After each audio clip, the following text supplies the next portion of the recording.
Listen up. You think a $50 million disaster looks like a massive explosion or a stock market crash? It doesn't. It looks like a single drop of condensation forming on a pipe in the middle of the Nevada desert. For 20 years, I kept billions of dollars of bioassets from turning into soup.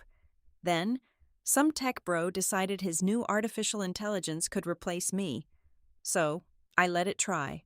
Spoiler alert, panic has a very human scent. Welcome back to Boss Revenge Stories, and thank you so much for tuning in today.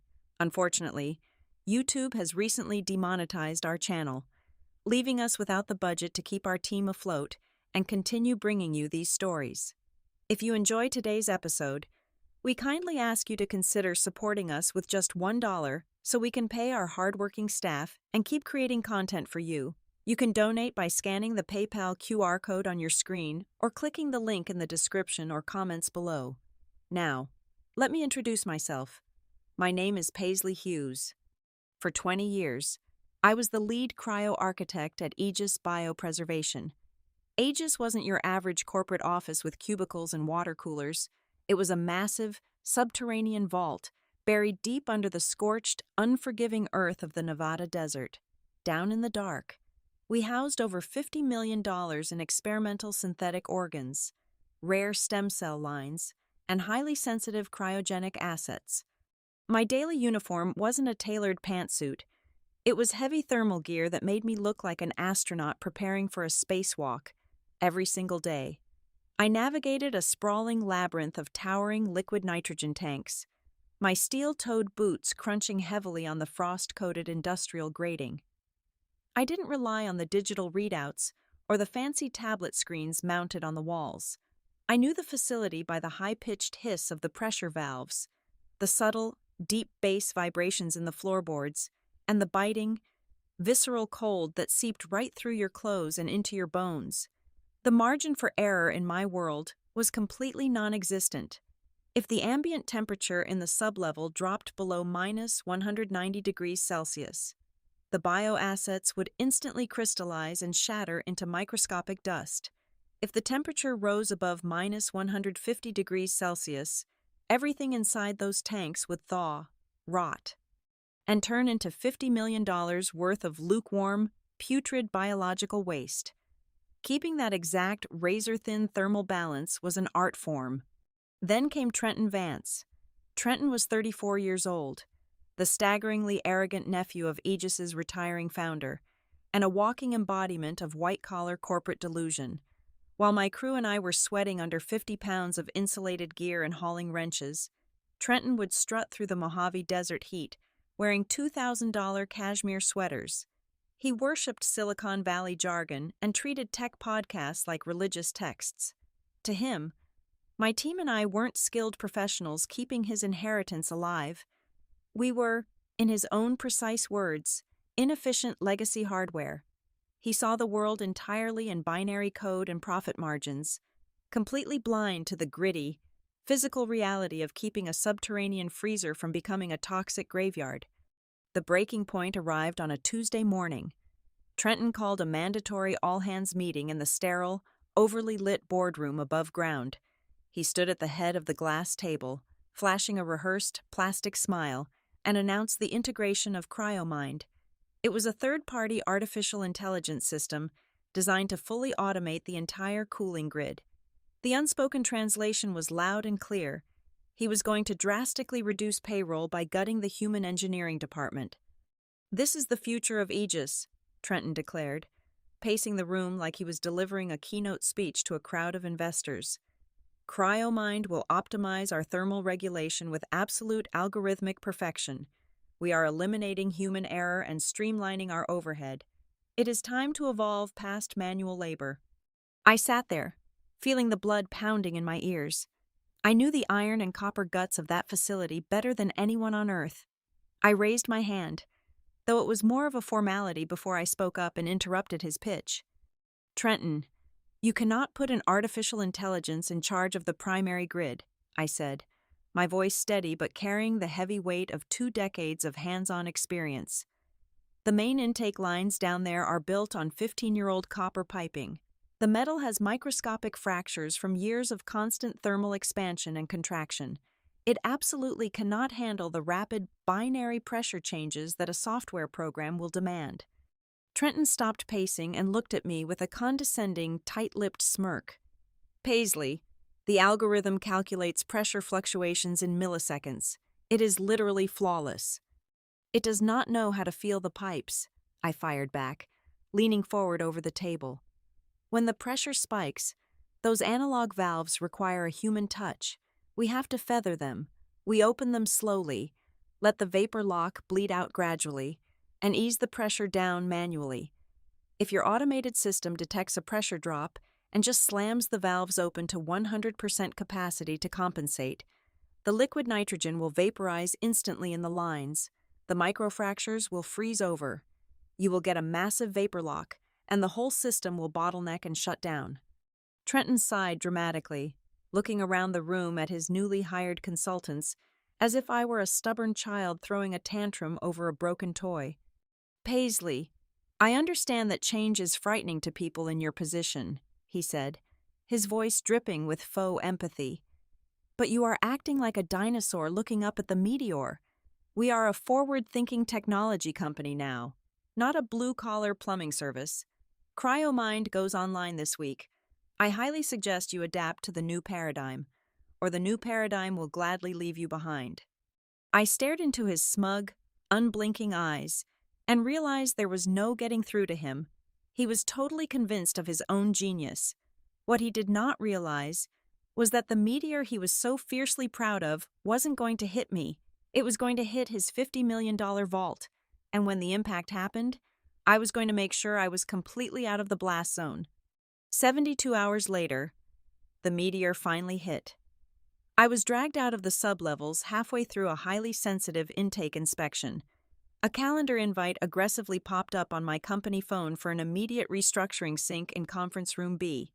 I walked into the executive suite still wearing my heavy thermal coveralls, smelling faintly of ozone, frozen copper, and industrial grease. The boardroom was aggressively sterile, freezing cold from generic corporate air conditioning rather than the lethal, biting chill of liquid nitrogen. Trenton was already there, sitting at the head of a massive mahogany table. He was flanked by two fresh-out-of-college consultants who looked exactly like they had just stepped out of a catalog for overpriced business casual wear. They were clutching sleek silver tablets, exchanging knowing, slightly pitiful glances as my heavy steel-toed boots thudded against the pristine carpet. Sitting meekly at the far corner of the table was Chloe, a spineless human resources representative who perpetually looked like a frightened rabbit. She was clutching a thick manila folder to her chest like a protective shield. "Have a seat, Paisley," Trenton said. He did not offer a polite smile this time. He tapped a button on a minimalist remote, and the massive frosted glass wall behind him transformed into a glowing, high-definition projection screen. A highly stylized, painfully colorful dashboard materialized. It was a pie chart of operational expenditures. Right at the top, in aggressive red text, was my name. Below it, my annual salary, broken down to the exact cent. Next to that was my accrued overtime for the past 12 months, a number that represented hundreds of missed weekends and sleepless nights spent keeping his inheritance from turning into a puddle of toxic sludge. And beside that, the total aggregate cost of my entire blue-collar maintenance crew. "We are streamlining our synergies," Trenton announced, leaning back in his ergonomic chair and steepling his fingers. "The board and I have been analyzing our financial runway. Aegis is bleeding vital capital on legacy systems. Your department, Paisley, is our absolute largest financial sinkhole." "My department is the only reason you have a functioning company to analyze," I replied, my voice perfectly flat and devoid of emotion. One of the consultants, a young man wearing far too much hair gel, chuckled softly under his breath. Trenton shot him a deeply self-satisfied look before turning his condescending gaze back to me. "Paisley, let us be entirely realistic for a moment," Trenton said, his voice dropping into a patronizing whisper. "You oversee a subterranean system of pipes and exhaust fans. You are, for all intents and purposes, a highly compensated, glorified thermostat. And quite frankly, the algorithm provides us with a much cheaper thermostat. Chloe cleared her throat, a tiny, nervous sound that barely registered over the quiet hum of the projector. She pushed the heavy manila folder across the polished mahogany table toward me. Her hands were visibly shaking.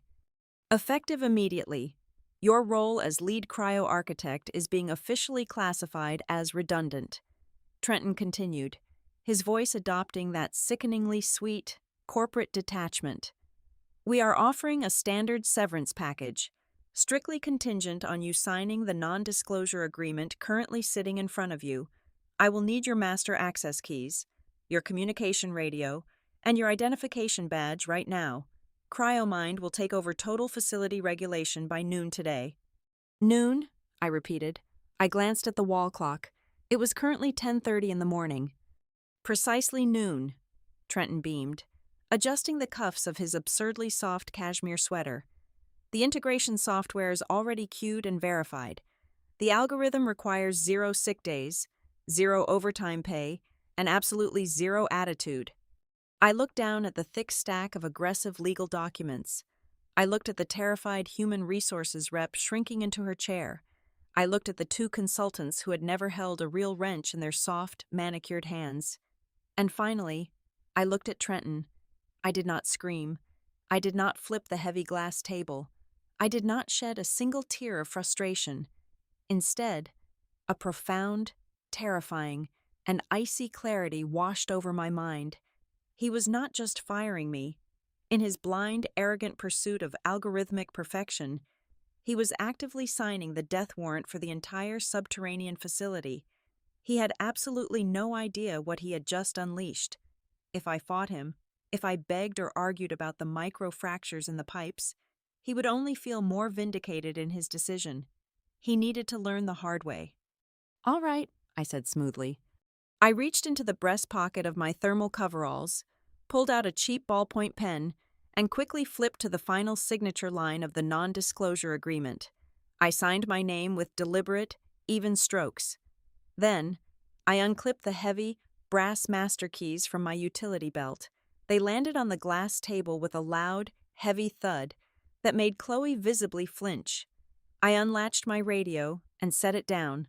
Finally, I pulled the woven lanyard over my head and tossed my radio frequency identification badge onto the pile. "Good luck with the algorithm, Trenton," I said, standing up and pushing my chair back. "We will not need luck," he replied, smiling like a smug victor dismissing a defeated peasant. "We have data." I turned and walked out of the conference room, leaving them to their digital delusions. I walked down the long, carpeted hallway toward the main exit, but right before the heavy glass security doors that led out to the parking lot, there was a small, recessed alcove. Hidden behind a grated metal door was the primary mechanical override panel. It was a dusty, completely forgotten analog switchboard that the original engineers installed 20 years ago. It tied directly into the physical intake valves down in the sublevels, completely separate from the fancy digital network they were currently plugging their new artificial intelligence into. I stopped in the alcove. The air smelled of old dust and warm electrical wiring. I looked at the heavy red master pressure relief switch. For 2 decades, that switch had been firmly locked in the down position, pointing to a faded, worn label that read, "Manual bleed." It meant human beings controlled the volatile pressure. It meant safety. Trenton wanted total automation. He had explicitly ordered me to step aside and let the system run itself. I was just being a good, compliant, legally terminated employee. I reached out, wrapped my fingers around the heavy plastic toggle, and firmly pushed it upward. The switch locked into place with a satisfying, heavy metallic click. The little label next to it now read, "Auto-regulate." I had just handed the artificial intelligence the physical mechanical power to rip those valves open as fast and as hard as its binary brain desired. I turned my back on the switch, pushed open the glass security doors, and stepped out into the blazing Nevada sun. The heavy steel gates of the compound shrank in my rearview mirror, swallowed by the shimmering heat waves radiating off the asphalt. For the first time in 2 decades, I was not shivering by midday. The brutal, unyielding Mojave heat poured through the open windows of my pickup truck, baking my skin and thawing the permanent, deep-bone chill that came with the territory of my former career. I drove 10 miles down the desolate highway until I reached a windowless, neon-lit dive bar sitting completely alone in the dust. I killed the engine, stepped into the suffocating afternoon air, and walked inside. The place was wonderfully grim, smelling faintly of stale beer, aged wood, and decades of bad decisions. The air conditioning was a weak, rattling hum in the background, a pathetic contrast to the lethal, industrial-grade cooling systems I had just left behind. I took a seat at the far end of the sticky, scarred mahogany counter, the bartender, a guy who looked like he had been polishing the same glass since the late 90s, threw a questioning glance my way. "Top shelf bourbon, neat," I told him. "Leave the bottle." He poured the amber liquid into a heavy glass and set it down. I did not drink it immediately. Instead, I stared at the dark reflection in the liquor, my mind involuntarily tracking the physics of the disaster currently unfolding beneath the desert floor. It was a ticking clock, and I knew exactly how the gears were turning. At precisely noon, the integration completed. The newly empowered algorithm swept through the subterranean network, sampling the ambient thermal loads across miles of complex infrastructure. Almost immediately, its digital sensors would detect a fractional lag in the cooling cycle, a tiny, seemingly insignificant drop in pressure. A human engineer would recognize that as a normal mechanical breath, a quirk of aging metal, and simply wait it out. But an artificial intelligence does not understand patience. It only understands absolute mathematical efficiency. Seeking to correct the microscopic variance, it would send a digital command to the primary intake valves. Because I had flipped that dusty analog switch on my way out, the system would not hit a mechanical firewall. It would obey its new master blindly. The artificial intelligence would demand the valves open to 100% capacity to instantly compensate for the pressure drop. A massive, violent surge of sub-zero liquid nitrogen would flood the aging lines. The sheer kinetic shock of that extreme temperature plunge would hit the invisible stress fractures in the metal. The copper would constrict so rapidly that the ambient moisture inside the line would crystallize in a fraction of a second, forming an impenetrable wall of solid ice, a complete and total vapor lock. I rested my hands on the sticky bar counter. The grandfather clock in the corner ticked slowly, loud in the empty room. My digital watch read exactly 1:15 in the afternoon. Right on cue, my cell phone, resting flat against the damp wood next to my drink, began to vibrate. It was a harsh, violently loud buzzing sound that rattled the heavy glass of bourbon. I did not pick it up. I just watched the locked screen light up. It was an automated emergency broadcast text from the facility server. The text read, "Warning, vapor lock detected in Sector 4. The buzzing did not stop. It escalated into a frantic, rhythmic spasm on the mahogany bar. Messages began pouring in from the junior technicians I had left behind. They were terrified. The text bubbles piled up on the screen, detailing how the manual overrides were failing and the digital pressure gauges were maxing out. One message frantically stated that the pipes were groaning under the strain. Then came an urgent email notification from the human resources representative, frantically asking if I was still in the parking lot and begging me to come back inside. Finally, the incoming call started. The caller identification flashed Trenton Vance. He called once. The phone rang out.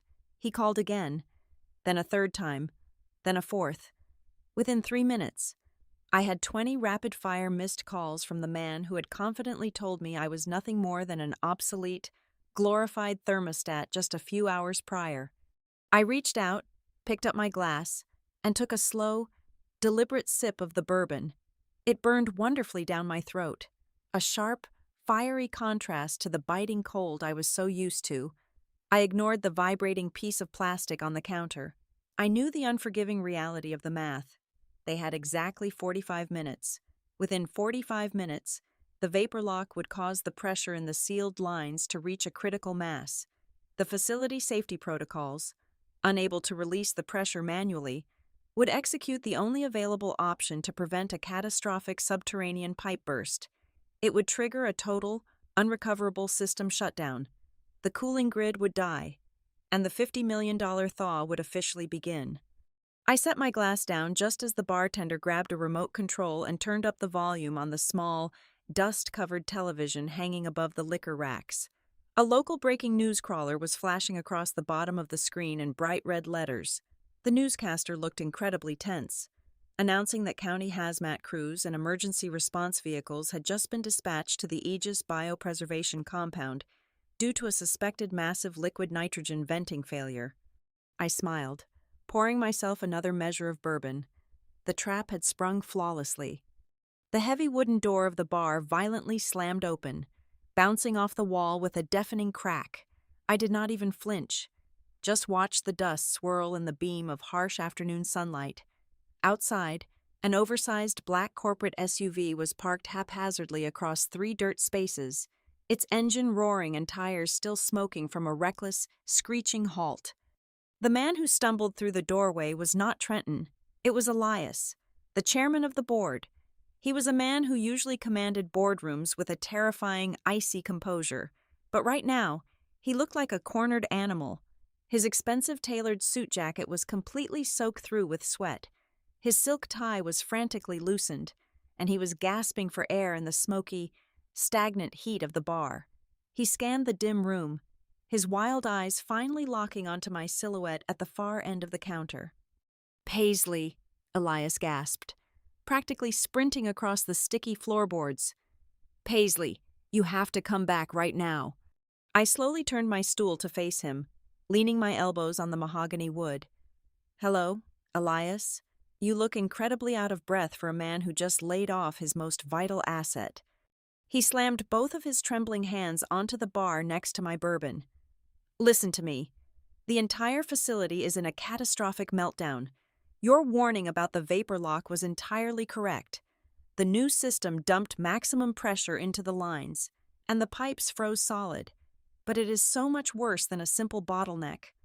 Elias dragged a shaking hand across his pale, drenched forehead. The panic pouring off him was palpable, a stark contrast to the absolute stillness of my posture. "The artificial intelligence did not just fail," Elias choked out, his voice cracking with sheer terror. "When the pressure spiked, the algorithm registered the vapor lock as a critical structural breach. Its primary security directive is to protect the bioassets at all costs. So, it panicked. The system completely severed all digital access to the sublevels. It dropped the heavy containment blast doors and magnetically sealed the entire vault. We are entirely locked out of our own facility." I let out a harsh, genuine laugh. The absolute irony was delicious. The machine they bought to replace human intuition had essentially barricaded the door to watch the vault burn down in the name of safety. "That is a brilliant feature," I said, taking another sip of my drink. "You should definitely put that on the marketing brochure." "Paisley, this is not a joke," Elias pleaded, his voice reaching a hysterical pitch. "The ambient thermal readouts are failing rapidly. We just hit minus 145 degrees Celsius. The bioassets are officially out of the stasis threshold. We are exactly 20 minutes away from total necrotic failure. $50 million of experimental biology is currently rotting in the dark." "Call the fire department," I replied smoothly, staring dead into his terrified eyes. "They are already there," he shouted, his composure completely shattering. "The local hazmat crews refused to breach the vault. They said they do not have the specialized thermal hazard training to enter a subterranean liquid nitrogen environment without a confirmed schematic. They are standing in the parking lot waiting for the pipes to explode. You are the only person on this entire planet who knows how to navigate those maintenance tunnels and manually bleed those valves. I am begging you. I will give you your old job back right now. Double your previous salary." I picked up the cocktail napkin beneath my glass and meticulously wiped away a ring of condensation on the wood. "Elias, you seem to have forgotten the events of this morning," I said, my tone as cold and unyielding as the ice currently choking his pipes. "I am no longer an employee of Aegis Biopreservation. I signed a very strict non-disclosure agreement. Entering a highly volatile, restricted hazardous materials site as a civilian is a federal felony. I would be risking prison time just by stepping foot on your property. So, unfortunately, I am going to have to decline your generous offer." Elias looked like he was about to collapse. The blood completely drained from his face. He knew I had him pinned by the throat. He reached into his soaked jacket and pulled out his phone, his fingers trembling so violently he could barely unlock the screen. "Whatever you want," Elias whispered, utterly defeated. "Name your absolute price. Anything. Just save the company." I leaned forward, closing the distance between us. I did not yell. I spoke with the quiet, lethal precision of an apex predator closing its jaws. "First, I want full, voting ownership shares in the company," I stated, watching his eyes widen in shock. "Second, I want an ironclad, 10-year contract guaranteeing my position as Vice President of Operations, with complete, unquestioned executive control over all engineering and technical integrations. And third, I want Trenton Vance officially terminated, unconditionally, with zero severance, effective immediately." Elias stared at me, the reality of my demands sinking in. I was not just asking for a promotion. I was staging a hostile corporate takeover from a bar stool. He looked down at his phone, then back at me. He had absolutely no leverage, and the clock was ticking down to a $50 million graveyard. "Done," he gasped. He immediately dialed a number, putting the phone on speaker and slamming it onto the bar. He barked frantic orders at the corporate legal team on the other end of the line. The lawyers were scrambling, their panicked voices echoing from the tiny speaker.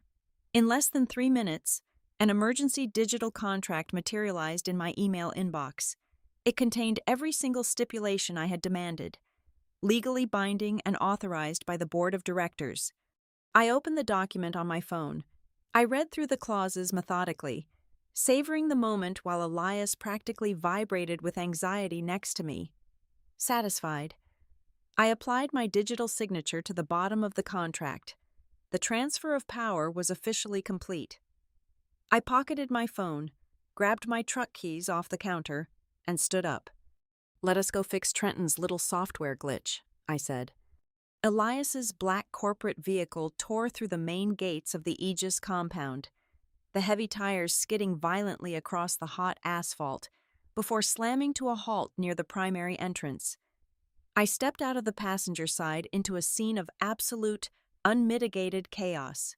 The entire exterior of the facility was bathed in the frantic, rhythmic pulsing of red emergency strobes. A fleet of fire engines and hazmat trucks idled uselessly in the driveway, their crews standing around in heavy yellow protective gear, totally paralyzed by the lack of a safe entry protocol. A group of my former junior technicians were huddled near the security booth, a few of them openly weeping into their hands, fully believing they were about to watch their entire careers vaporize in a cloud of liquid nitrogen. And then there was Trenton. He was sitting on the concrete curb near the main blast doors, his knees pulled up to his chest, hyperventilating. His pristine, $2,000 cashmere sweater was soaked dark with nervous sweat and covered in desert dust. He was frantically jabbing his fingers into the glass screen of a silver tablet, completely desperate, but the screen was glowing with a harsh, uncompromising red padlock symbol. The artificial intelligence he worshipped had locked him out of his own kingdom. As my heavy boots crunched onto the gravel, Trenton's head snapped up. His eyes were bloodshot and wild. He scrambled to his feet, trying to summon whatever shreds of corporate authority he thought he still possessed. "Paisley," Trenton gasped, his voice cracking horribly. "Thank God Elias found you. The system is rejecting my administrator credentials. I need you to bypass the primary firewall, grab your team, and manually bleed the secondary lines before the pressure completely fractures the hull. Get down there right now." I did not break my stride. I did not even look at him. I just kept walking toward the facility doors. Elias stepped firmly between us, holding a single, digitally printed sheet of paper he had pulled from the vehicle's portable printer. "You do not give orders here anymore." "Trenton," Elias said, his voice trembling but laced with absolute finality. "Your employment is terminated. Effective instantly. Remove yourself from this property before I have the state police arrest you for criminal negligence." Elias shoved the termination papers hard against Trenton's chest. The paper crumpled as Trenton instinctively grabbed it, his mouth falling open in a pathetic, silent gasp. I stepped cleanly over Trenton's outstretched legs without a single word, leaving him choking on the hot desert wind, and walked straight into the staging area. I did not bother checking the digital readouts or speaking to the paralyzed hazmat commander. I marched directly into the employee locker room. The air inside the building was already dropping, a terrifying indicator that the sub-level ambient chill was bleeding upward through the concrete floors. I pulled on my heavy, insulated thermal coveralls, strapped on my heavy steel-toed boots, and pulled my thick, insulated gloves over my hands. I bypassed the sleek cabinets filled with electronic diagnostic tools and walked over to my personal, rusted tool chest. I reached deep into the bottom drawer and pulled out a massive, 36-inch, heavy-duty analog cast-iron pipe wrench. It weighed almost 30 pounds. It was crude, it was brutal, and it was the ultimate, undeniable symbol of the blue-collar manual labor Trenton had so deeply despised. I rested the heavy iron across my shoulder and headed for the vault. The main electronic blast doors were dead. Cryomind had dropped the magnetic seals, turning the primary entrance into an impenetrable slab of solid titanium. The fire chief shouted that they needed blowtorches to cut through, a process that would take hours they did not have. I ignored him entirely. I took a sharp left down a narrow, unlit corridor, walking until I reached a dusty utility closet marked strictly for janitorial supplies. I pushed the mops aside and kicked the false back wall hard with my steel toe. The panel popped open, revealing a dark, vertical concrete drop. It was an old, totally undocumented maintenance shaft I had secretly built myself 12 years ago during a massive subterranean overhaul, designed simply to bypass the agonizingly slow security checkpoints when I needed to quickly reach the lower intakes. I secured my heavy-duty utility belt, gripped the iron wrench tightly in my hand, and began my steady descent down the reinforced access ladder into the shaft. I rappelled down into the abyss. The descent was claustrophobic and terrifyingly fast. As I dropped past the first sublevel, the temperature violently plummeted. A thick, blindingly white fog of escaping nitrogen gas began to swallow me. The air was so brutally cold, it felt like broken glass tearing at my exposed cheeks. The facility was screaming. The massive 15-year-old copper pipes surrounding the shaft were groaning and shrieking under the immense, catastrophic pressure of the vapor lock, vibrating so violently that the concrete walls shook around me. My boots slammed onto the metal grating of the lowest mechanical floor. The ambient temperature was a lethal minus 140 degrees Celsius. The bioassets were actively dying. Visibility was absolute zero. I navigated purely by the deafening sound of the pressure bottleneck and the layout permanently etched into my muscle memory. I sprinted through the fog, sliding on the rapidly forming ice until my gloved hands slammed into the massive frozen copper surface of the primary release valve. I quickly felt for the mechanical override lever attached to the side of the digital control box. I grabbed it and pulled with all my weight. It did not move. I wiped the frost from my goggles and leaned in close. The lever was not just stuck. A bright blue light was pulsing intensely from the base of the control box. A sickening realization hit me. The artificial intelligence had not just locked the doors to the facility, it had actively magnetized the internal electronic locks on the physical pressure release mechanisms. Cryomind registered the vapor lock as a threat, and its binary logic determined that opening the valves would release the protective pressure. The machine was actively fighting to keep the vault sealed, totally unaware that the pressure itself was about to detonate the entire system. I could not just flip a switch to save the facility. The digital brain was holding the analog lungs hostage. I gripped the massive cast-iron pipe wrench with both hands. I wedged the heavy, jagged teeth of the wrench perfectly into the small gap between the frozen copper pipe and the heavily armored electronic casing of the AI locking mechanism. I planted my boots firmly onto the iced grating, took a deep, freezing breath, and threw every single ounce of my body weight backward. I had to physically shear the machine off the metal, using nothing but sheer force and leverage before the pipe exploded right in my face. The digital temperature gauge bolted to the concrete pillar next to my head began to flash a violent, strobing red. Through the thick, blinding fog of the sublevel, I could just barely read the massive LED numbers. It displayed minus 146 degrees Celsius. We were exactly 1 degree and roughly 60 seconds away from total, irreversible biological destruction. Inside those massive steel vats, $50 million worth of synthetic organs were on the absolute razor edge of thawing into useless, rotting meat. The artificial intelligence had clamped its magnetic lock down on the release valve with an unbreakable death grip, determined to keep the system sealed. I could not outsmart it, and I did not have the time to hack it. But an algorithm does not understand the brutal, undeniable physics of leverage and cast iron. I adjusted my grip on the 36-inch pipe wrench. My muscles burned, and my lungs ached from inhaling the freezing, thin air. I wedged the heavy iron teeth firmly beneath the armored electronic casing of the AI mechanism. Then, I stopped pulling. If I could not pry it off, I would destroy it. I pulled the heavy wrench back over my shoulder like a baseball bat, planted my steel-toed boots onto the slick, frozen grating, and swung the 30-pound slab of iron with every single ounce of strength I had left in my body. The heavy iron connected with the sleek, high-tech casing with a deafening metallic crack. Sparks erupted into the freezing fog. The sheer kinetic force shattered the reinforced plastic and completely sheared the magnetic locking pins straight off the copper pipe. The glowing blue light of the artificial intelligence flickered wildly for a split second before dying out entirely. The analog wheel was free. I dropped the wrench, grabbed the freezing heavy iron spokes of the manual release valve with both of my gloved hands, and violently cranked it to the left. The aged copper groaned, protesting against the sudden movement, but it gave way. The vapor lock broke. A massive, ear-splitting roar echoed through the subterranean chamber as a titanic plume of compressed nitrogen vapor violently erupted from the exhaust vents. The sheer force of the release threw me backward onto the icy floorboards.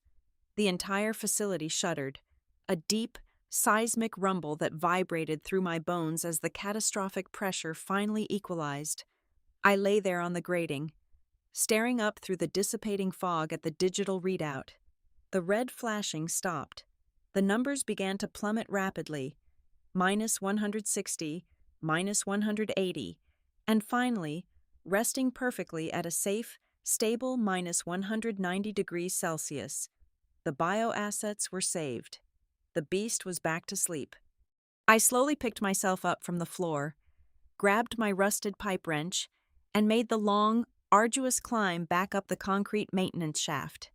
When I finally kicked open the utility closet door and stepped out into the blazing Nevada sunlight, I looked like a battle-hardened survivor returning from a war zone. My heavy thermal gear was completely coated in a thick layer of white frost, and ice crystals clung to my eyelashes and hair. As I walked toward the main parking lot, the absolute silence of the panicked crowd broke. The hazmat crews, the junior technicians, and the corporate security staff all erupted into massive, deafening cheers. People were crying out of sheer relief, clapping each other on the back. But my eyes were locked on a small crowd gathering near the front gates. 2 local news vans had arrived during my descent. Trenton was standing right in front of their cameras, desperately trying to salvage his shattered ego. He had brushed the dirt off his ridiculous cashmere sweater and was speaking into a cluster of microphones with his signature corporate arrogance. Yes, there was a minor thermal fluctuation, Trenton was saying smoothly to a reporter, flashing his rehearsed, plastic smile. But I want to assure the public that my newly integrated emergency protocols worked exactly as intended. The automated system successfully identified the anomaly and stabilized the vault. This is exactly why Aegis is pushing toward a fully automated future. I did not scream. I did not call him a liar. I simply pulled my phone from my pocket.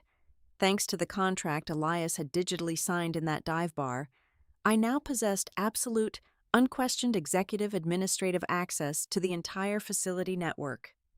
I opened the exterior display application, selected the massive digital billboard monitors mounted above the facility gates that usually displayed the Aegis corporate logo, and mirrored my screen. Then, I broadcasted the raw, unedited artificial intelligence error logs directly to the massive screens behind Trenton. The reporters collectively gasped, their cameramen immediately panning their lenses up to the glowing monitors. In massive, undeniable red text, the logs detailed exactly how the near meltdown occurred. It showed Trenton's specific administrative login. It showed his exact parameters demanding the valves open to 100% capacity. And most damning of all, it displayed the AI's final security log, showing that it had intentionally locked the fire department out while the facility was actively failing. Trenton turned around to see what everyone was staring at. All the color instantly drained from his face. His jaw went completely slack.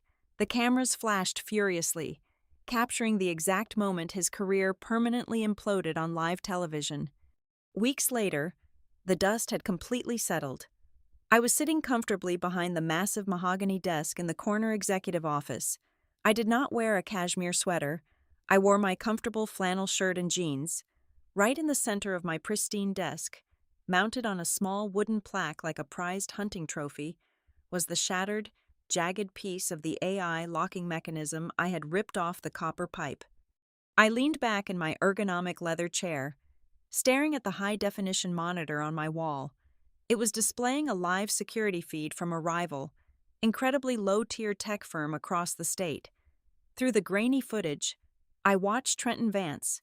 He was sitting in a cramped, windowless cubicle, hunched over a cheap keyboard, doing menial, entry-level data entry. He looked exhausted, defeated, and utterly insignificant. Meanwhile, I was sitting at the helm of a $500 million empire, with absolute control over every single operational protocol.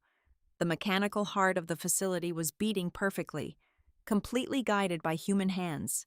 I reached over, took a slow, deeply satisfying sip of perfectly hot coffee, turned off the monitor, and got back to work. Thank you so much for tuning in and listening to my story. All the way to the end. I would love to know where you are listening from today. So please let me know your city or country in the comments below. If you found today's story entertaining and satisfying, please consider supporting our channel with a donation of just $1. You can help out by scanning the PayPal QR code on your screen, or by clicking the PayPal link in the description or the pinned comment. Your incredible generosity gives us the budget to pay our hardworking staff, allowing them to provide for their families and helping us continue to create these amazing revenge stories for you. Have a wonderful day, and I will see you in the next episode.